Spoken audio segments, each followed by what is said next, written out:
although we have none here in person, attached to your list are comments from the 3 Cork members with respect to the board policies changes that we're considering this evening on residency requirements for members of advisory committee. So when you get a chance, if you would read those, I'm not going to take the time to read them into the record, but they're going to be attached to the minutes, and you all have a copy of those.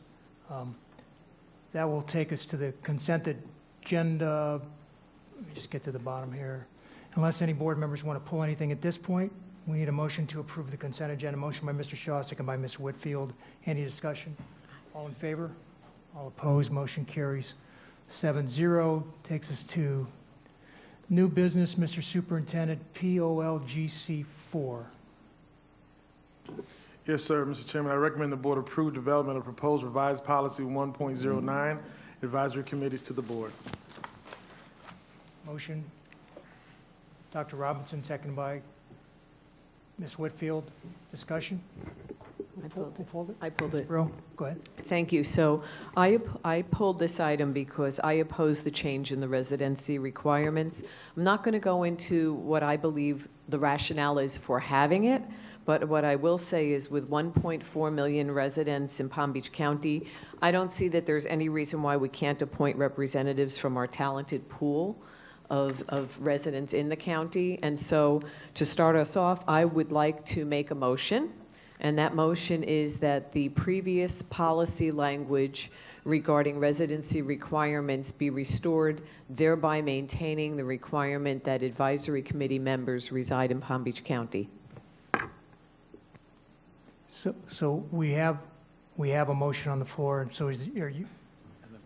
So that's an amendment. But before we take another amendment, can we get some discussion from some of the other board members?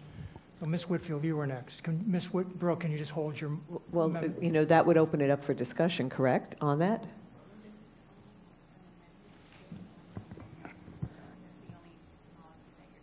Right, just 1.09. So that would open it up for discussion. All right. So Ms. Brill made an amendment. Do we have a second on that? By Mr. Shaw. Okay, Mrs. Whitfield? Thank you. I just wanted to bring up a conversation I had with my Cork representative, Alan Gast. He called me in reference to this residency requirement, and he brought up 2 what I thought were really good points. One was that if we have a business, and I know I experience this with my husband's job a lot, sometimes they will put a fake office in to pretend that they live in an area, as you guys know. So if it does go through for some reason, I do think we should make an effort that the office really does exist. It's not just a phone in a fake space. And second, a suggestion that he had that I thought was quite brilliant. Apparently, the county has similar organizations like this, and what they do to fill their seats is they go to some of the professional organizations in the community and ask them for someone that might fulfill that position. So what he's going to do for me is he's going to give me a list of all the professional organizations that exist in the community and the ones that the county are using, and so we can have that as an opportunity for organizations that we could go to try to find people, because I said to him, you know, I really just don't know a lot of people in the construction industry, so it's very difficult, and so I understand the concern of finding someone. So I thought this was a really great idea to really kind of help fill those seats. Dr. Robinson? Okay, so this was my idea, and so you're going to have to listen to my written out explanation because, I mean, it's, you know, handwriting's on the wall, but anyway. Years ago, when I was in private practice, I had an agreement with the school district to receive practical nursing students from North Tech for their clinical rotations. One of those students was Sean. Sean was a teen mother who was and remains a critical thinker with an inquisitive mind. One Wednesday in our weekly staff meeting, Sean asked a silly question about billing for EKGs. Finding the answer to her question and changing our procedures potentially prevented me from being accused of Medicare fraud. So immediately after Sean's high school graduation, I fired my many-year experienced RN and hired Sean, a brand new practical nurse.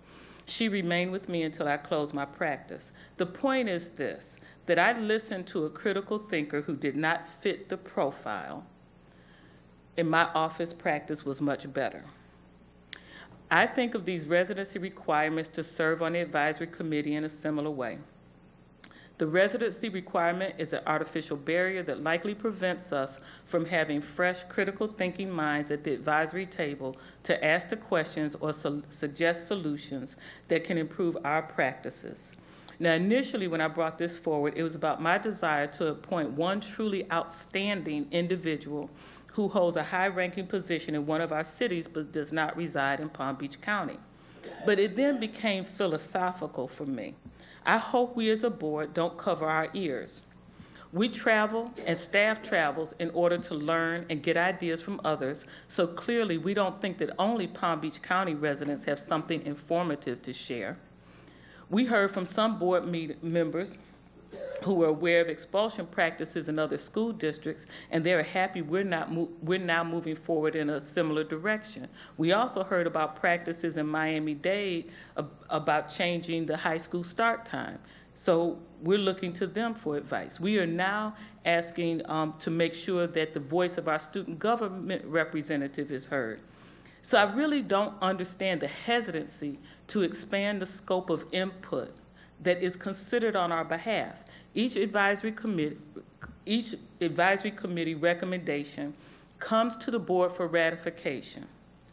I would expect that if the proposed advisor does not live in Palm Beach County, that the vested interest is stated, and as Ms. Whitfield has stated, would be vetted.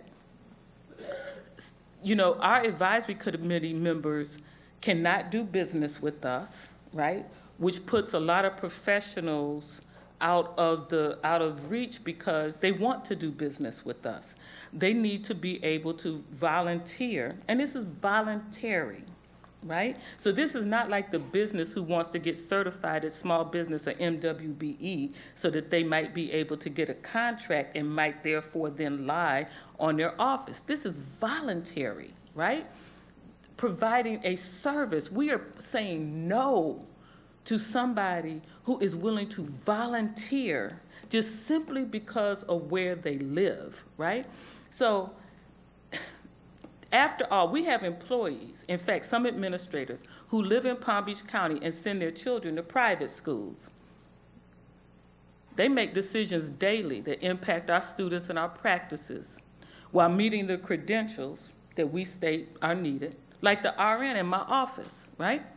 But some could argue that they have not demonstrated the vested interest in our system of public schools because they send their children to private schools. I am just asking for us to open the door to allow people who want to serve us, who don't have property purchased in Palm Beach County as their residents, to be able to bring their thoughts to the advisory table. So under my proposal, we just open the door to hear more voices, and they will be one voice in an advisory group. Because after all, the school board members remain the decision makers. Thank you. Ms. Brill? Thank you. So I don't think that not being able to serve on the advisory committee precludes someone from sharing any information that they might have that they feel would be a benefit to us. But I do think that there are very valid reasons to keep them as residents in this county. And I appreciate what Mrs. Whitfield offered up in terms of the list of professional organizations. I know that I reached out when I first became a board member to find the best people for those committees. And I actually have a wait list for the committees for residents in Palm Beach County. So I'm going to stand by my motion, and I'll end with that. Thank you. Dr. Robinson? So let's be clear. I want to appoint people to advisory committees that I think will bring voice that has not been heard, right? So we have lots of people who fit the criteria, don't need to or want to do business with the school district, who are able to volunteer and provide the hours, and thank God for them, okay? The hours and hours of work and thoughtful work that we ask them to do in their advisory role. because of their circumstances. But the people that have not been heard, quite often are not similarly situated, right? And so let's be clear. So we talk about equity. I'm gonna go on the equity bandwagon again. We talk about equity. I don't know how many people there are out there, and however many millions of people you said live in Palm Beach County, that understand equity, what it looks like in this business, right?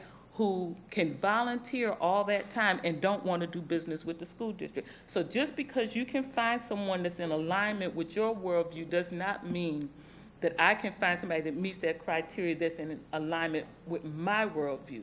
And all I'm asking is, just like the voters of District 7 put me here to represent them and speak their truth as best I can, I'm asking to be able to put somebody, and you might find somebody who lives in an adjacent county that better represents your worldview to put on an advisory council. So I don't think it's just me, but I just want the opportunity, and I think it is, I really think it would be potentially very good for us to not narrow the pool of applicants. And again, it comes back to the board. Ms. Whitfield and Ms. McQuinn. I was wondering, I'm looking for a compromise situation here, so I'm wondering if it would be possible for us to not take away the residency requirement, but waive it on a case-by-case basis, so that it's something that we really try to find a person who's here, but in a special circumstance, if you have a great person, that we could maybe I should be leaning and looking at you, if we could, say, okay, in this case, this person is special. Ms. McQuinn. I just want clarification. Is our discussion on the original recommendation? No, so there's a motion to keep the residency requirement, but there are also some other changes in the policy that need to be discussed tonight. So when we take a vote on Ms. Brill's motion, that'll either yes, keep the residency requirement, or don't, and then we still have to hear from, I'll have Mr. Harris go over the other changes that are up for discussion tonight in the policy that don't deal with residency, but some of the other items that are in that changed policy. So my question is really to Mr. Harris. Pardon me? So my question is really to Mr. Harris, would it be possible to waive on a case-by-case basis? So, we have waiver, we could certainly work that in the policy if the board wants. If the policy is so worded, the answer would be yes. You're so good at this. Ms. McQuinn. Shortest answer he's ever given. I'm going to say up front that I do not want to build a waiver in. So then we're getting into my mind, into individual background or experiences, or who I like or don't like, I don't know. So wherever we are in this discussion, I think that Mrs. Brill stated very well how I feel about it, and in particular, reading the comments from the court committee members. Dr. Robinson. Okay, so just for the record, I tried the waiver process first, right? So I brought it up as a board discussion item. Then I tried the waiver process. I was told you can't do a waiver. You got to make a policy change. So, I personally thought that would be a reasonable way to go. But whichever way, I just want to be clear. We can, I just want to be clear that even if we change the residency requirements, the individuals still come to the board for ratification.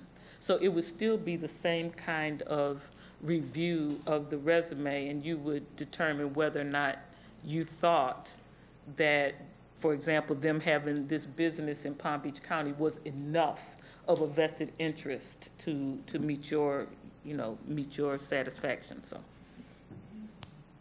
Mrs. Andrews.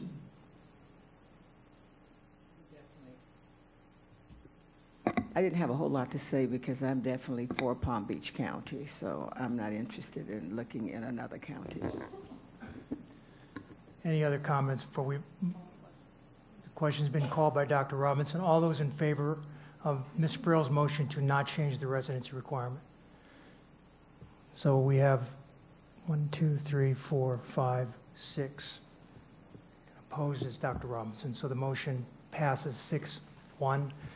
So now we're back to the recommendation for the other changes that are in the policy. So, Mr. Harris, could you briefly, I know that's a big ask, but could you briefly give us the changes that are in the policy? Sure, the major changes, and we've cited them on the board report.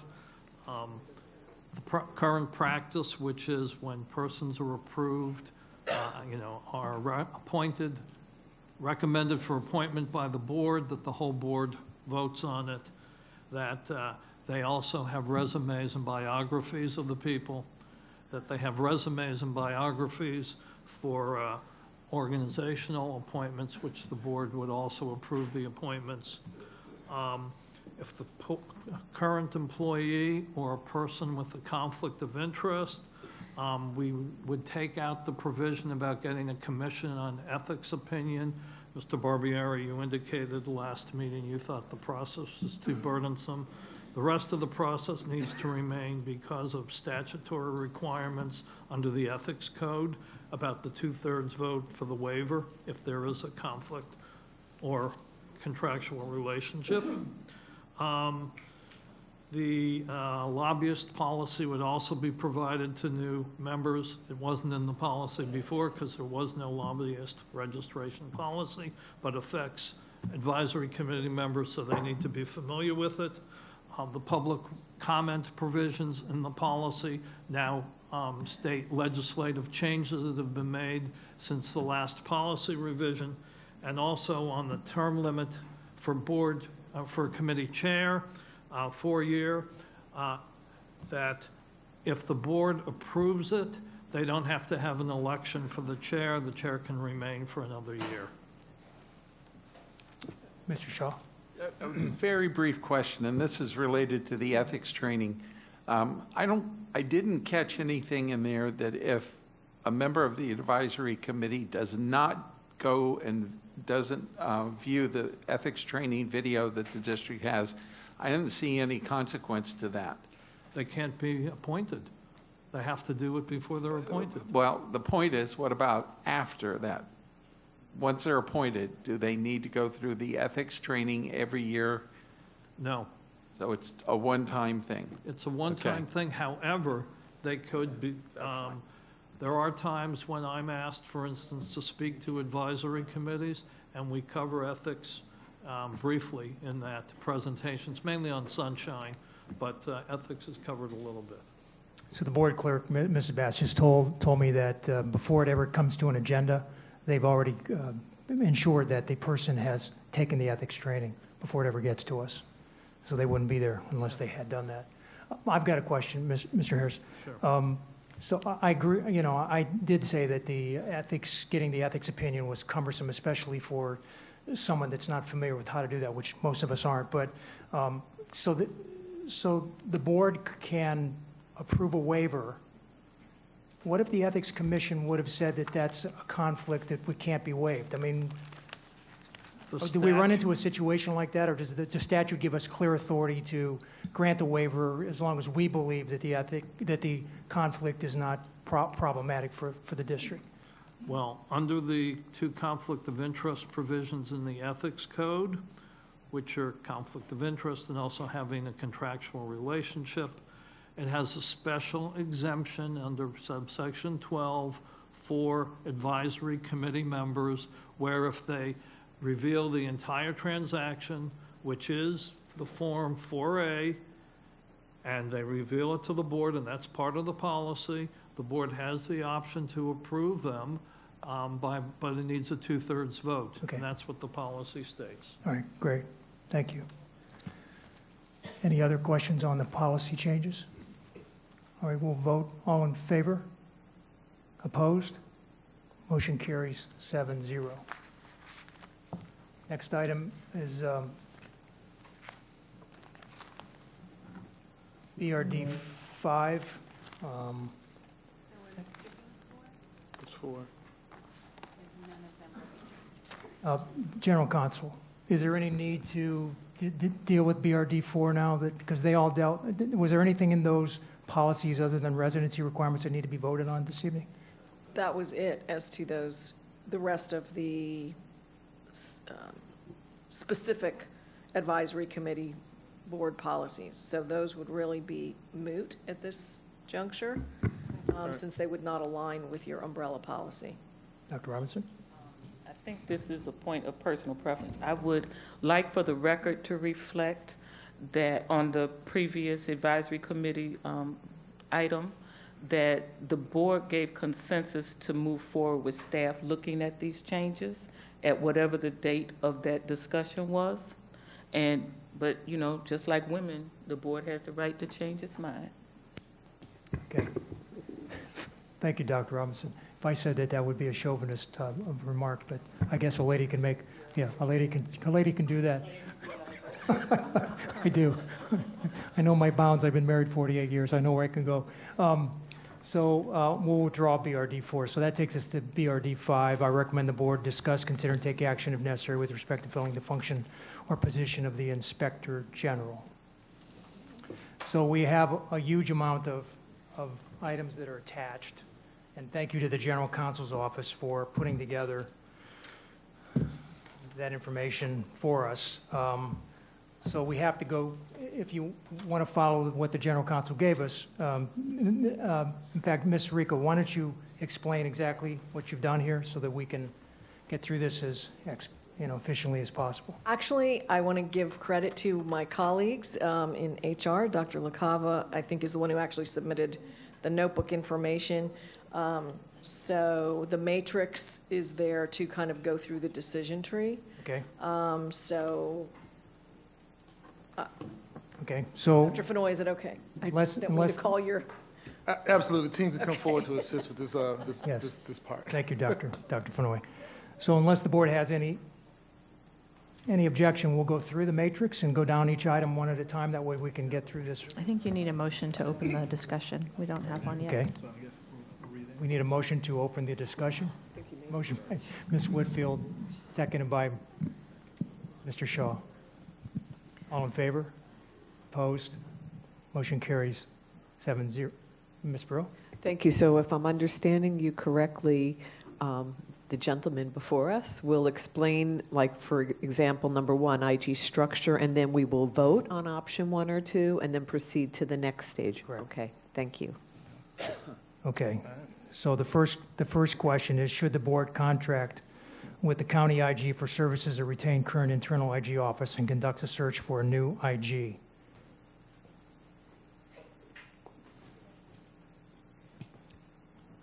Discussion?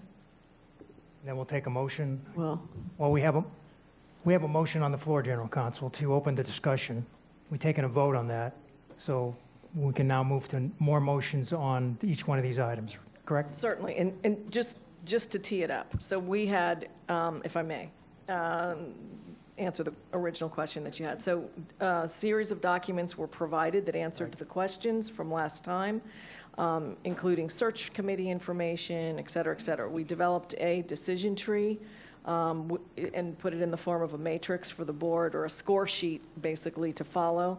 And so I would recommend that we go down those decisions one by one, because one is a threshold.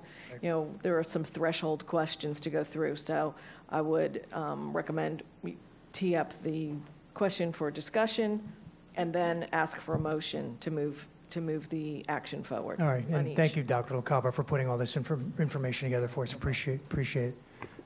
Ms. Brill? thank you. So if I understand this correctly, and I may not, because it's complex, if we were to contract with the county IG, we would be, other than the Inspector General, we would be maintaining the staff that we have. The county would then have a person on their staff that would provide the oversight.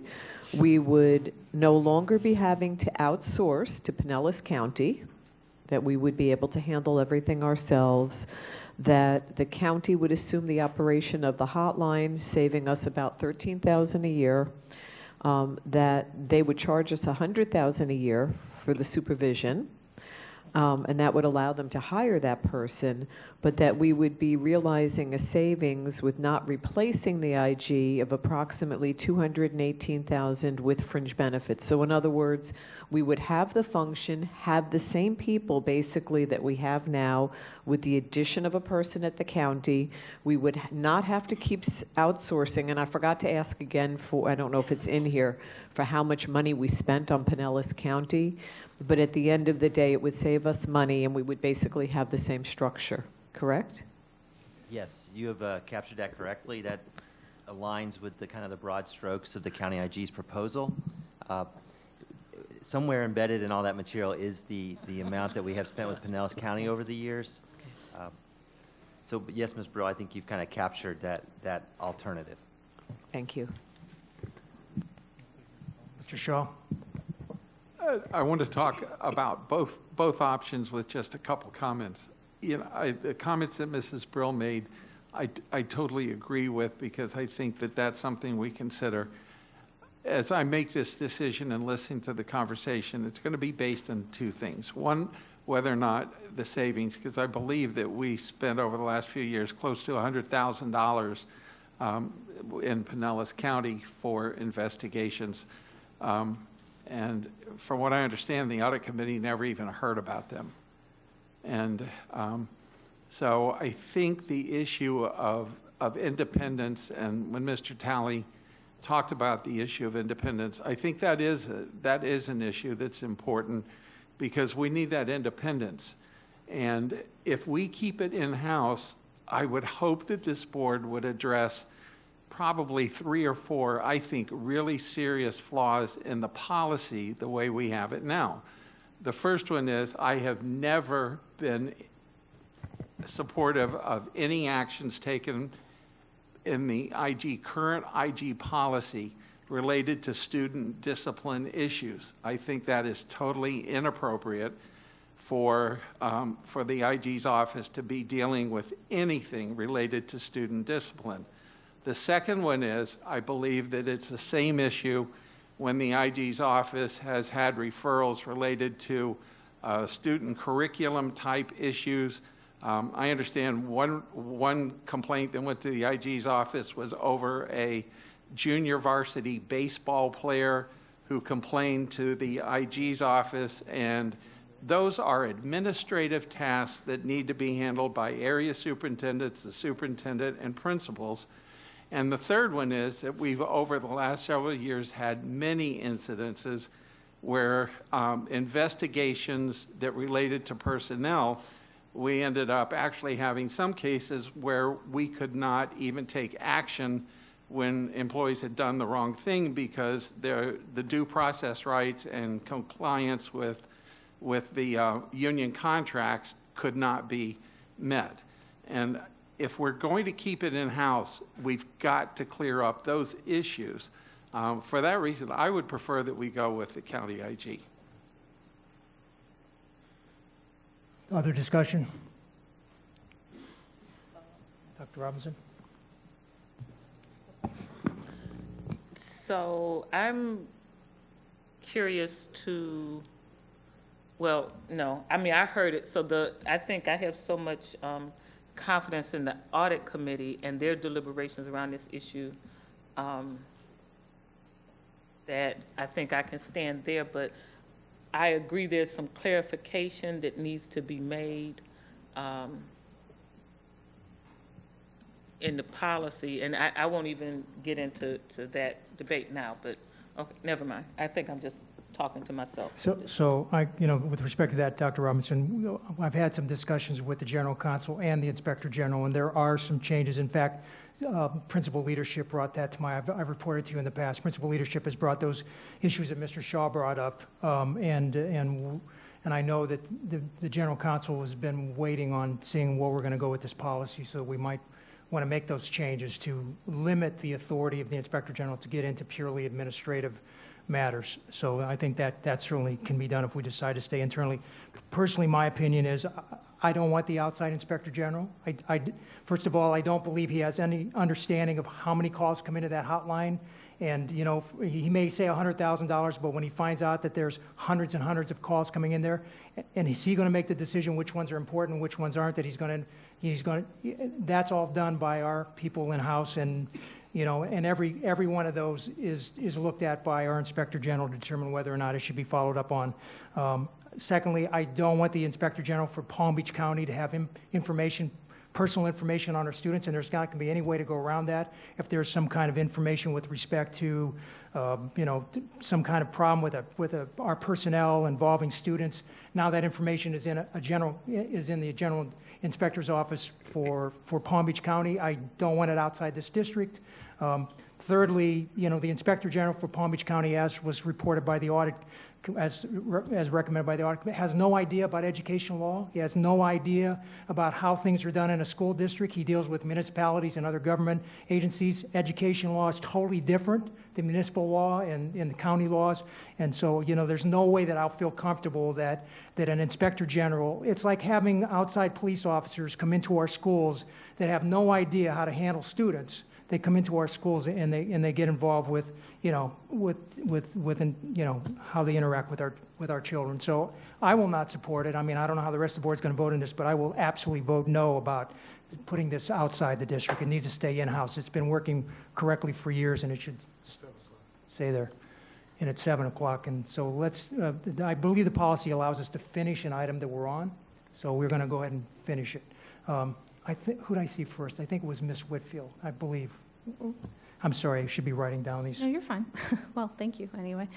So I had just finally got to a place where I was okay with going outside, going for a national search to look for someone to stay internal with the IG's office, but find somebody nationally.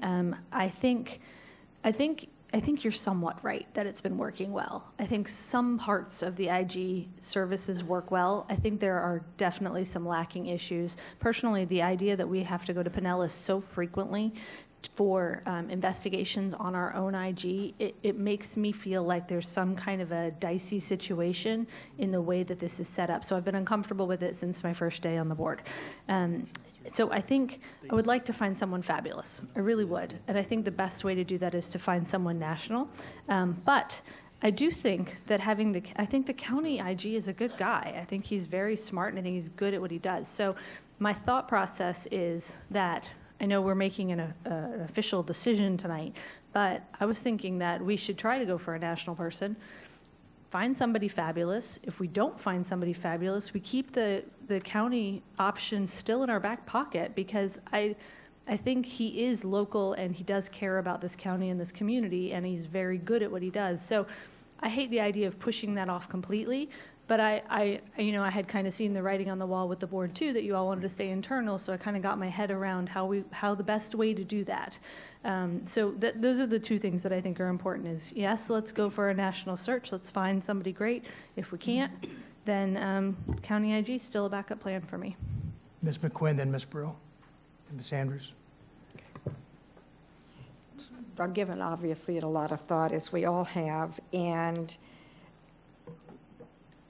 unlike what Ms. Whitfield said, I didn't see the writing on the wall other than a few of our former board members who've been around a long time when you all went through the process of deciding that we would go in-house.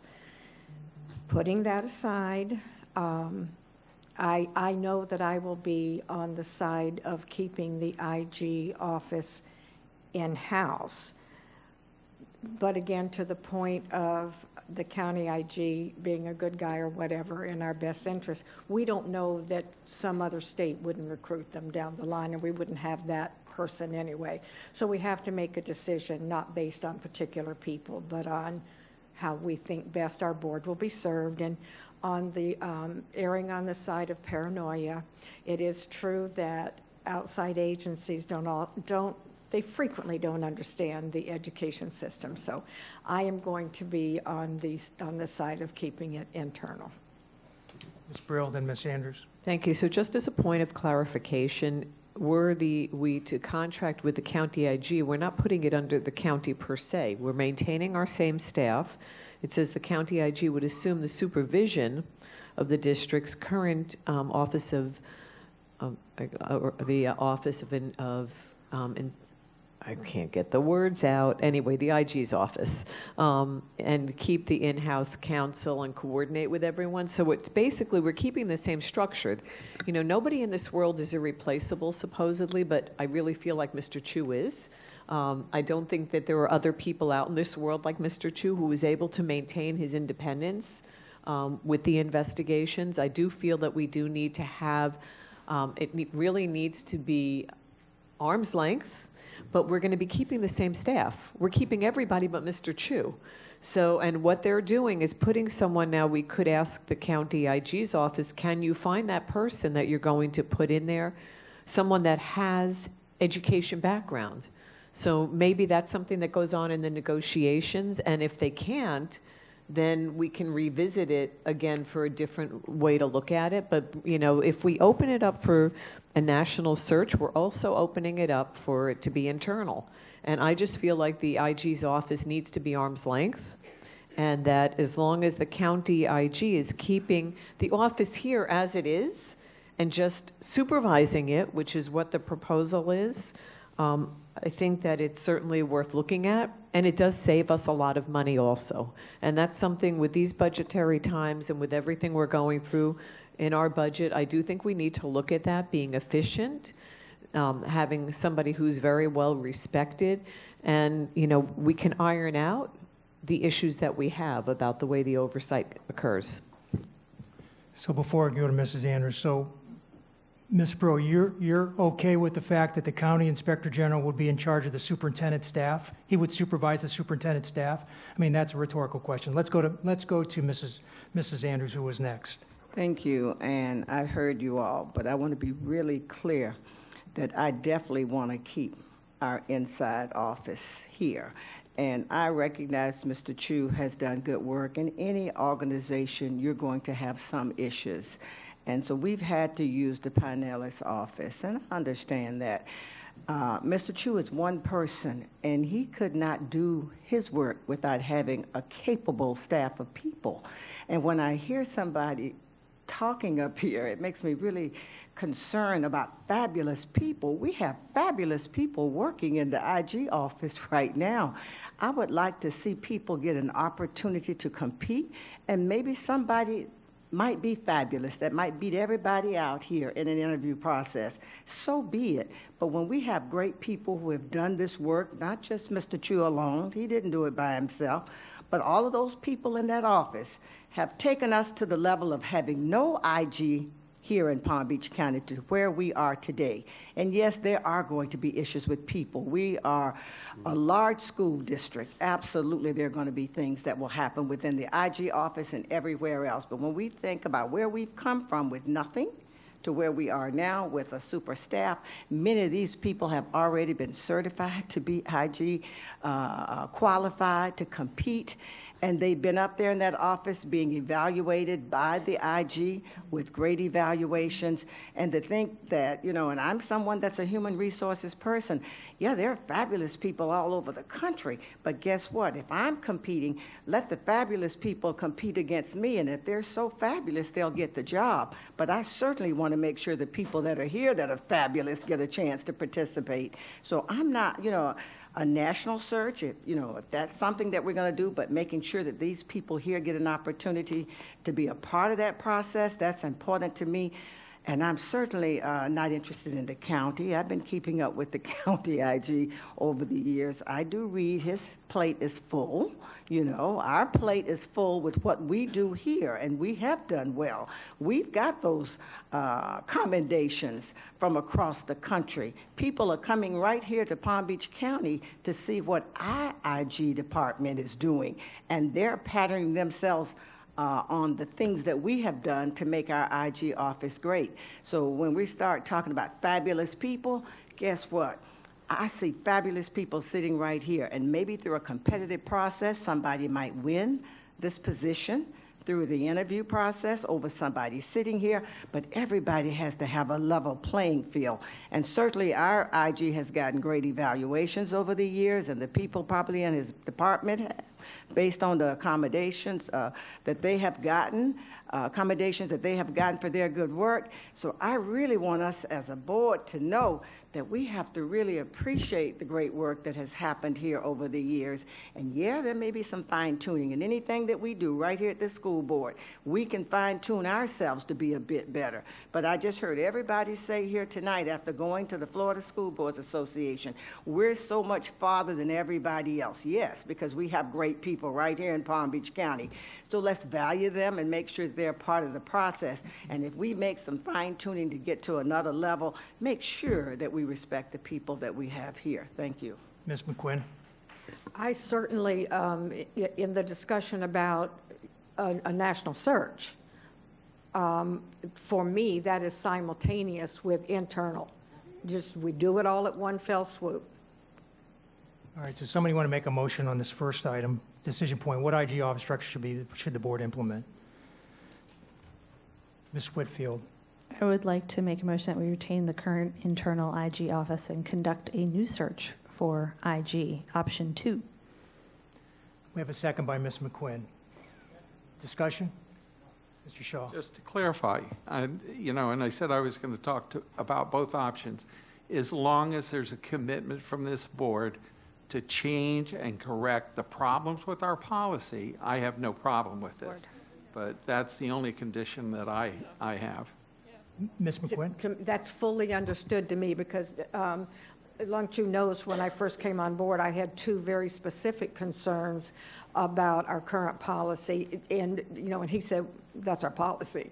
And so commend him for following it, but we just have to make some changes. Yeah, and again, I've discussed this with Mr. Chu privately, and he's agreed that the changes can be made in the policy to kind of limit his authority with still giving him oversight, but limit his authority to get involved before our internal staff, the superintendent staff, has a chance to get involved and make the investigation. Mr. Shaw? Yeah, and when we had the conversation, we talked about how the county's IG office doesn't know anything about education.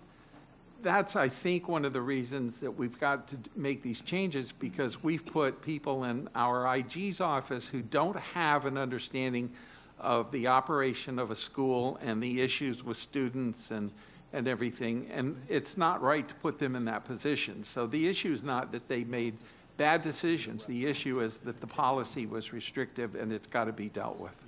All right. Can we take a vote? No, may I Not say yet, one more something? thing. Ms. Burrow? Thank you. So what I was going to, No, Ms. McQuinn. No, Ms. Burrow. you're not letting me I speak just, tonight. oh, my goodness, don't even do this so that I don't, No, I was one of the kidding. Ms. pieces- Burrow's next. The last time I didn't let her speak, and I was promised right. her You're that I would correct. not do that All again, right. so And And you're actually, just going to have to wait. what I was going to say is it's obvious that, that all of you would prefer that we go with option 2. I was going to say that our policies need to be looked at regardless of the option. I still believe that going out with the county IG would have been the better choice. But given the fact that all of you do have concerns, I'm willing to support that, so long as we do make those, because we really do have a bit of a mess in those policies. And I really don't think that the IG should be getting involved in the academic side for the reasons that Mr. Shaw expressed. Ms. McQuinn? if I get emotional, do I get an extra vote? So, all right. Remember that we also, and I don't remember if it's in policy or not, but we have had discussion at this board about, we know the IG and general counsel are our employees. However, there is disagreement among those of you who created this office about who the staff reports to. That's a huge, because you did not agree among yourselves. So maybe we'll fix that in the policy changes. Okay, all in favor of the motion made by Ms. Whitfield? Option 2, retain the current structure. Opposed? Motion carries 7-0. Ms. Burrow, you're agreeing? Yes, you're being very nice. Thank you very much. Next issue, what type of search should the board conduct? Conduct a national search, limit the search to internal district candidates. We've had a discussion. Somebody want to make a motion on that? Motion, Mr. Shaw. I move we do option 1 and have a national search, making sure that it includes all of our internal applicants. That's seconded by Ms. Whitfield. Any discussion? All in favor? Opposed? Motion carries 7-0. Next decision point, how should the board conduct the search? Conduct the search through an external search firm, conduct the search through the district's HR department. We need a motion, or do you want to discuss it first? Want to make a motion and then we'll discuss? Motion by Dr. Robinson, seconded by Ms. Whitfield. Let me tell you what it is. For which option? Can I have part of the Option two. follow-up discussion? Pardon me? Well, I'm sorry, is it my turn No. for discussion? Okay. My motion is to conduct the search through the district's HR department. And was that seconded by you, Ms. Whitfield? No, I want to go the other route. Seconded by Ms. Brill. Okay, under discussion. Ms. Whitfield? So I would like to do option one, and my preference would be Ray and Associates, because I just felt like we were being nickeled and dimed by the other people. It just seemed like a lot of other optional things. So that would be my preference. Dr. Robinson? So it seems to me that Inspector General is such a narrowly defined specialty and profession that we don't need to hire a firm to send us through all those. I mean, we had I thought, a great experience with them with the superintendent search before, but I think this is so narrow that our HR can reach out to the specific organization. I think it's only 2 major national organizations that IG's a part of. I mean, I think we just go through them. I mean, at some point in time, we'll have to get real clear about our criteria, blah, blah, blah, but I don't see the need to give money to an outside firm. Mrs. Andrews? And we can work with the Council of Great City Schools to get support as needed. That's a piece of what the IG actually does, go to those meetings, and they can help us through this process if our HR department needs assistance. Ms. McQuinn? Okay, so as we did with our chief of police, and somebody mentioned it before, I agree with Great City Schools, don't misunderstand me, but there is an organization that, like, they do the accreditation of our IG. So we have an organization like that that could also help, right? Mr. Chu, can you? There are several organizations right now. One is the Association Inspector General, one is the accreditation, and also the Council of Great City Schools. They all can help out. Dr. O'Connell? So in our research, as we were looking through these, the Inspector General of Florida and the Inspector General of Washington, the National Inspector Generals Association, they will help us post a position, but they did not want to have anything to do with the screening and the background checks or nothing like that. They'll post only. Post only. Ms. Whitfield? I just wanted to share my reason for disagreeing. I feel that it is such a specialized job that it's really hard to find a good person for this, which is why I wanted to ask for it. In our discussions about who could possibly do this job, we only could come up with one person in the whole region, and possibly some internal people. I just think that if we really want to get a quality candidate, we need to go outside. The other thing is I don't think it's fair for us to put this onto our staff, because they are intimately involved in who this person becomes and what the impact on their job is going to be after that. So I just think it would be better if there was a hands-off approach and we just sent it outside. So let me weigh in. I share Ms. Whitfield's position on this one. Not that I don't think HR would do a good job, but I mean, for example, the screening. I mean, this is our employee. HR hires employees for the administration. This is our employee, and to have the administration hiring an employee for the school board, it's like we hire the superintendent. You know, we had an outside agency help us with that. They came up with the questions that are relevant. I'm not suggesting that and don't take this the wrong way, Dr. Cobb. I'm not please don't. I'm not suggesting that they would skew the questions to make sure that the HR department is protected in the future, but maybe that needs to be done anyway because of some of the comments you made about the policy. But I would just like to see it. I mean, are we going to set the questions, or are we going to allow HR to set the questions, or is the board going to come up with the questions since it's our employee, the screening questions and the things that we want HR to do? Because that's a concern. I mean, typically the companies out there, like the one we used, Ray and Associates, they came up with this, they came up with all the questions, they did the screening, they shortlisted. I mean, do we really want to give HR the authority to come up with the questions and shortlist and give us a shortlist after we haven't been able to, see all of the candidates? That's my position. Ms. McQuinn? I can't quite remember what we did with our superintendent position, but I know we had input in, each of us had input into questions, and I want that again. Ms. Brill, then Mr. Shaw. Thank you. And when Ray and Associates assisted with the superintendent search, that's exactly what happened. They gave us, we were able to go through and choose the questions that we wanted. So at first I was thinking we should do it internally, but now actually I'm listening to my colleagues. I would support going to an outside search firm because I think that they may also be able to have a wider scope. And, it's been hard. It's been difficult when we've done our own internal searches to get qualified candidates. Sometimes you just can't reach into them the way they can. So I think it would be money well spent to see who's out there. Mr. Superintendent?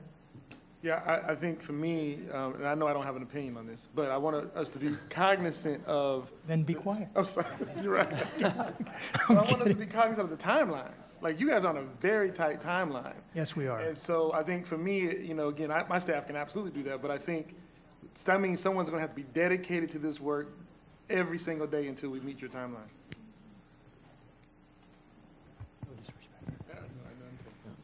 Mr. Shaw? I too want to support the idea of looking at getting an outside firm, but my reason is simply that the board worked hard to create this position to be an independent part of the district. And by doing it internally and having HR do it, it takes away a little bit of that independence.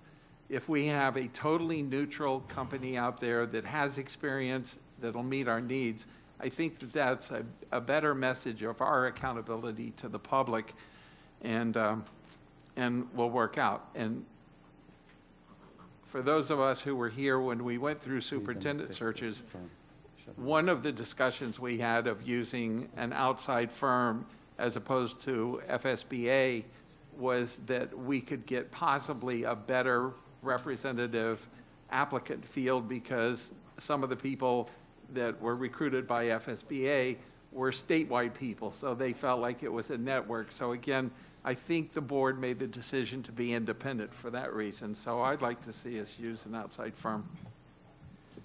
I think Mrs. Andrews was next. Dr. Robinson? Ms. McQuinn? Okay, we're talking to each other here. No. So go back with me again to Great City Schools. Will they do something for us for free? Well, they're independent. No. They probably would advertise for us. Or at a but that's reduced rate. probably all they do. Advertise, and then we have screening criteria based on the job description. Dr. I don't want to LaCava, spend a whole lot of money. Dr. LaCava, what will they do to help us? So the council, when we scoped this out and we sent information out to get, these firms, there was only 2 firms that reached out to us and said they were willing to do this type of work. Everybody either wants to post or give us information. That's pretty much it. There's not many firms out there that hire inspector generals. These are specialized. Very specialized. Okay. The Council for Greater City Schools might give us information, but they're not going to get involved. They'll post. They'll post. All right, can we kind of wrap this one up? Ms. Brill? Thank you. So I'll just first off remind the superintendent and the board that I did try for over a year to get us to have this discussion.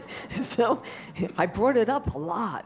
But I am going to suggest that we call this question and then discuss whether we need to go into the other 3 pieces of it at this time, because as we're all getting tired, we have, because this matrix requires us talking about the job description, salary, timeline, and contingency plan. And I don't think we need to get into any of that tonight where we're all burnt out. So calling the question. All right, the question's been called. So the motion on the floor is for option 2. All those in favor of doing the search through the district's HR department? All those? Yes.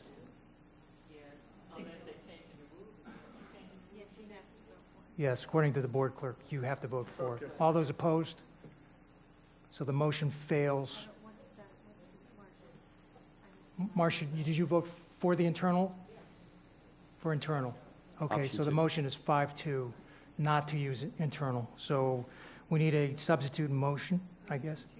It's 2-5. The 2-5. motion is to use the HR department. Right, and it, So it's 2-5 fail. right, it failed by External. 5 votes. Need another motion. Mr. Shaw? To try to move this and probably cover what Mrs. Brill said, I move that we use the outside firm option 1, and that we do the same, essentially the same process we used when we selected superintendent by letting the chair, HR, and legal set up the schedule for all of the items on the rest of it. And I think if that happens, then we can get this done. It's a motion by Mr. Shaw, second by Ms. Brill. Dr. Robinson? Shoot. So for clarification, you're talking about the process we followed when we selected Dr. Avosa? That's what you're talking about. Okay, and so, thank you. So, and let me just say, so I appreciate the comments about the appearance of independence. And I think that's what it is. I think it's the appearance of independence, and because appearances can be so important, thank you. I'll just go with it. I don't think it's necessary. I spilled my coffee. Okay. I don't think it's necessary. I was waiting for the tears. I was, Brown tears. I got brown tears. So, yeah, I don't think it's necessary, but I'm good. If we want to make sure that we look as clean as we intend to be, so. Thank you. So the motion by Mr. Shaw is to conduct the search through an external search firm. Ms. Rico? Sorry, I just wanted to have a You gonna point of complicate this for us? clarification that if this authorization for HR, the Office of General Counsel, and Chairman is to move forward with these timelines and details, it's to be brought back to the board for a further vote, and if you could just clarify when that would be, so we have that direction. That was my point of clarification to the motion. Timeline, that pushes the timeline out. Yeah, we need to set it. When's the next board date? Mr. Shaw made a motion Correct. that you would go with a search firm, and the chairman, HR, and the Office of General Counsel would develop So we may have an interim. the timeline and all the other details. Right. And my point of clarification was that you would include in that motion to bring it back at a time certain for the board to vote on those, Maybe. Okay. so that we would have that direction. Shaw, you want to modify your motion? And include January 22nd, which is our next board meeting. All right. There was a motion, who made the second on that? Ms. Brill, so you're okay with the modification? All those in favor? Opposed? Motion carries 7-0. Yeah, so during the holidays, Chair. we'll get it done. If we may, just as a point of clarification to make sure we're all on the same page here, do we want to make any motion for picking one of the search firms now? That Yes. would actually help move things along, because the decision being made tonight, since the next board meeting is not to January 22nd, now pushes you into the decision, which we'll face on the 22nd, of how you deal with a potential interim IG, because this now shaves a month off the process. So the chance for overlap with Mr. Chu's retirement is now putting that in jeopardy.